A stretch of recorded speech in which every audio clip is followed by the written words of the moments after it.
यो खेताला आएको बेला नि सबैभन्दा खुसी लाग्दो चाहिँ यो अब छुट्ने बेला चाहिँ खतरा खुसी लाग्छ। छोडिस् कि बिहान बिहानै गाईचहरू गोरु जोत्नु परेको छ। होला पनि यसरी खेल्न आएको भए खेल्थ्यौँ मारी। Hey guys good morning, welcome to my new vlog. So अहिले चाहिँ बिहानीको चाहिँ 6 बज्दैछ अनि म चाहिँ जाँदैछु गोरु जोत्नु। अनि आज चाहिँ बिहानै गोरु जोत्न जाँदैछु अनि फेरि दिउँसो चाहिँ परमा जानुपर्ने छ। आज यस्तो खतरा घाम लाग्छ कि यहाँ हेर्नु न, घामको सुरुवात भइसकेको छ आजको चाहिँ।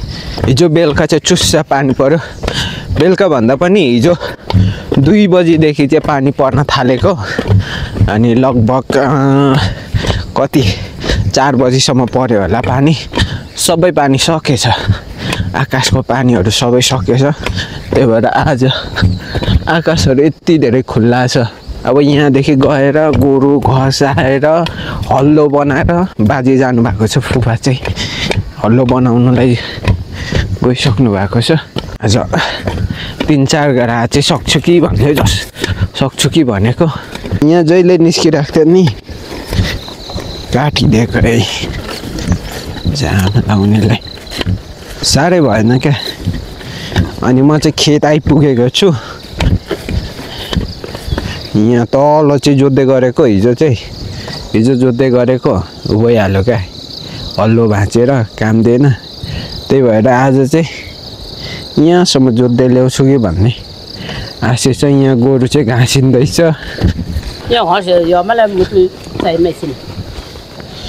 घाँस खुवाउनु पर्छ।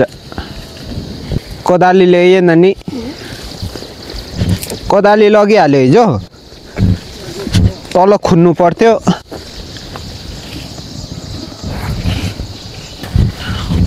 गाइस यसलाई चाहिँ हालौँडा भन्छ, हालौँडा। यहाँ म बाँसको पनि ताजेको थिएँ। त्यो उल्टो बाहिर कहाँ छ, माथि बाहिर कुन हुन्छ, तल बाहिर कुन पर्छ, तल बाहिर आउँछ फेरि माथि बाहिर के छ भने आउँछ त। हिजोमा चाहिँ यति ठोकिन्जेल पनि ननिस्केको क्या। खतरनाक छ है, त्यो मिसिनले काट्यो हालिसकेछ। गाई चाहिँ अहिले मेरो चाहिँ गोरु जोताइ हुँदैछ। अनि दिपक भाइसँग बोल्दा यो अनि उतापट्टिको 2 सुर्का। अनि त्यही अहिले चाहिँ 9 बज्न लागिसक्यो। अनि अब चाहिँ 1 घन्टा आधी घन्टा जति जोतेर म चाहिँ परमा जानु छ। सो यहाँ गोरु छ,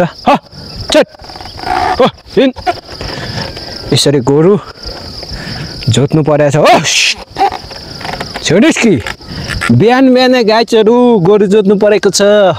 छोडिस् कि अरे गोरु त भ्लगमा म पनि आउँछु भन्दैछ कि क्या हो।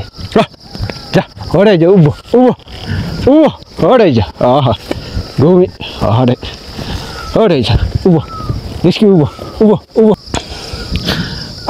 अब ढुङ्गा कहाँदेखि ल्याउँ? कत्रो ढुङ्गा यार। यस्तै छ। 1 तला 2 3 तला चाहिँ 3 गरा चाहिँ आज सकिदिउँ यनि आऊ भनेको।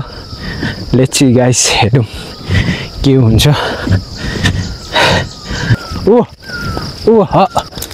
स्याबास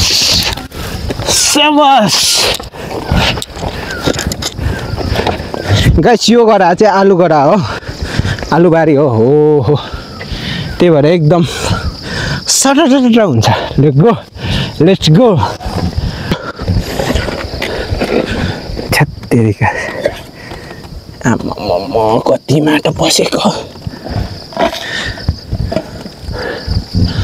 यो त। अरे छो बस अरे जमेलो ट्रायर गोरु त हो। अनि यो गोरु चाहिँ हाम्रो होइन, हाम्रो माथि जब तिमी बाफु भएको हुँदैछ।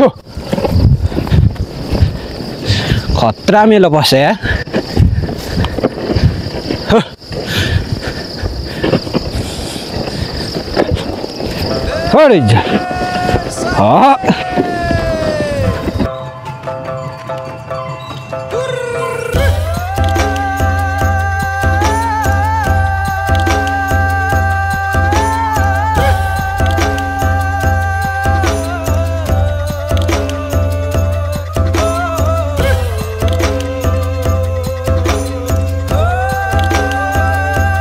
अहिले चाहिँ गाई गोरु जोतिसक्यो अनि उमा जाँदै गरेको गोरु अब बाँधिराखेर घर गएर पढ्न जानुपर्ने छ।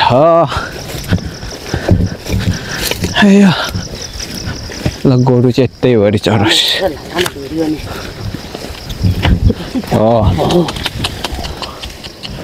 ओहा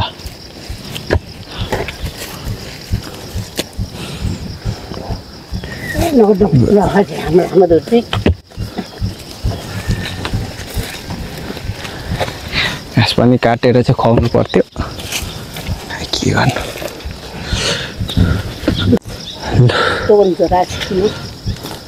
घाँस भारी छ क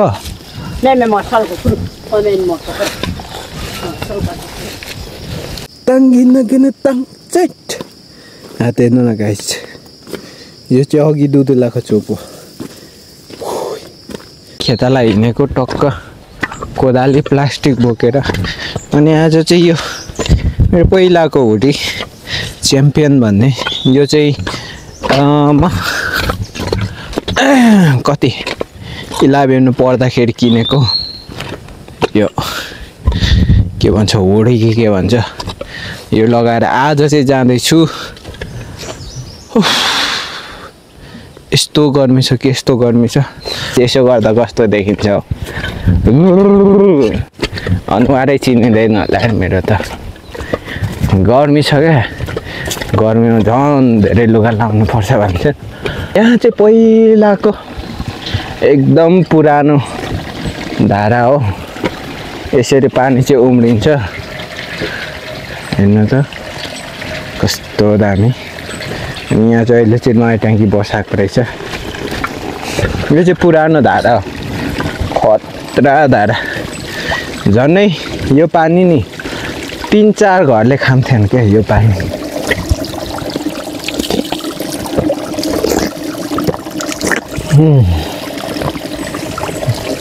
बागमती नदीलाई यो जतिको सफा हुनलाई नि काठमाडौँमा फोहोर फाल्नु हुँदैन, अनि सफा हुन्छ।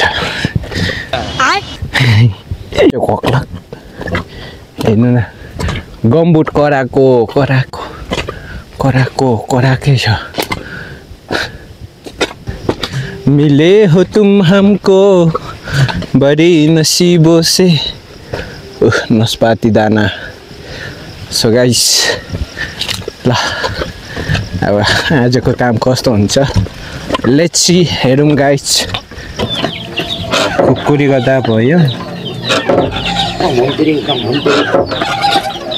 यो के रुख हो? चम्पा।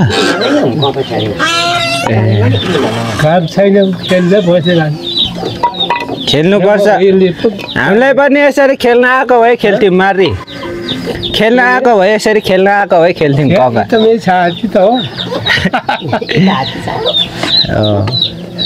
खेल्न आएको भए हामी पनि खेल्थ्यौँ। यसको दाप हो।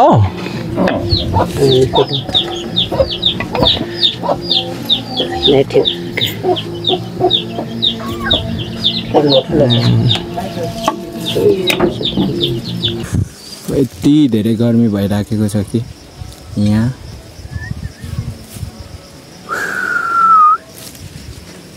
चाहिँ बारी खाँदैछ। गर्मी त आमा पुरै छोडिदिउँ न। अहिले चाहिँ बारी खन्दै हो खेतालामा, अनि खासी भिडियोहरू खिच्न पाइँदैन नि त खेतालामा, त्यही भएर लामै भयो कि क्या हो भतिजको? गाई लामै भयो कि क्या हो भतिजको? मेरो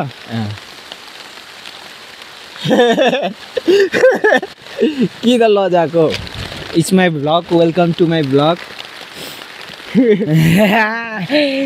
तिम्रो पापाले नि प्रत्येक भिडियो हेरिराखेको हुन्छ पछि भ्लग हाल्छ नि त तिमीलाई थाहा नै छैन अनि अहिले चाहिँ पानी परेर यस्तो हालत छ काका भतिज चाहिँ यो मैदान हो हान्दैछौँ सो खाजा खाइसक्यो कस्तो लाग्यो खाजा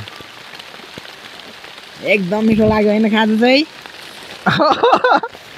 कस्तो नर्भस भएर बोलेको यसरी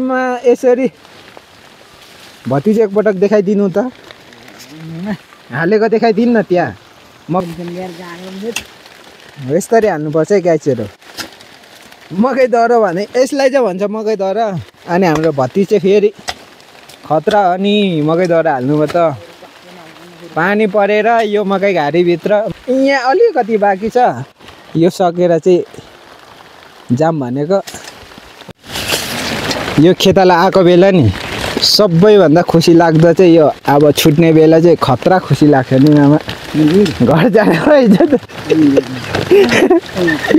त्यही भएर खुसी लाग्छ कहिले अब घाम लाग्यो चर्क्यो ढाड पनि पड्क्यो यस्तो हुनाले हामीलाई खुसी लाग्छ हावा साइड ए आज त दिनभरि यति धेरै घाम लागेको कि हजुर त्यत्रो भैरवमा त्यत्रो तापक्रम बढेको यहाँ पनि त्यतिकै आयो हजुर साँच्ची भैरव पो त नि भैरवमा खतरा आज चाहिँ लास्टै खतरा गर्मी भयो अब यहाँ खेतालाई चाहिँ सकिन लागिसक्यो हामीले चाहिँ खन्न सकिनौँ त्यही भएर अब रात पनि परिसक्यो त्यही भएर अब हामी चाहिँ छुट्टी हुन लागिसकेको छ त्यही भएर आज भतिज धेरै चम्किँदैछ भतिजलाई चाहिँ भाइरल गराउनु पर्यो क्या गाइसहरू है खुट्टा सुट्टा यस्तो छ भतिजको त झन् खुट्टै नयाँ पेनको के महत्त्व भयो त अब यता चाहिँ हाम्रो मामा हुनुहुन्छ गाह्रो छ काम गर्न ल काम भएन भयो त्यही ठाउँमै छ दिउँसो चाहिँ घामले चाहिँ साह्रै दुखाइ दिएको हो नि घामले त अलिअलि पिल्छ यो कता झाक्न पिल्छ है नि अझै पनि पानी परिरहेछ अहिले चाहिँ खत्रै पानी परिरहेछ सो मकै बारीमा यस्तो छ हालत ल है गाइजहरू thanks for watching don't forget to like share and subscribe our YouTube channel see you next video bye guys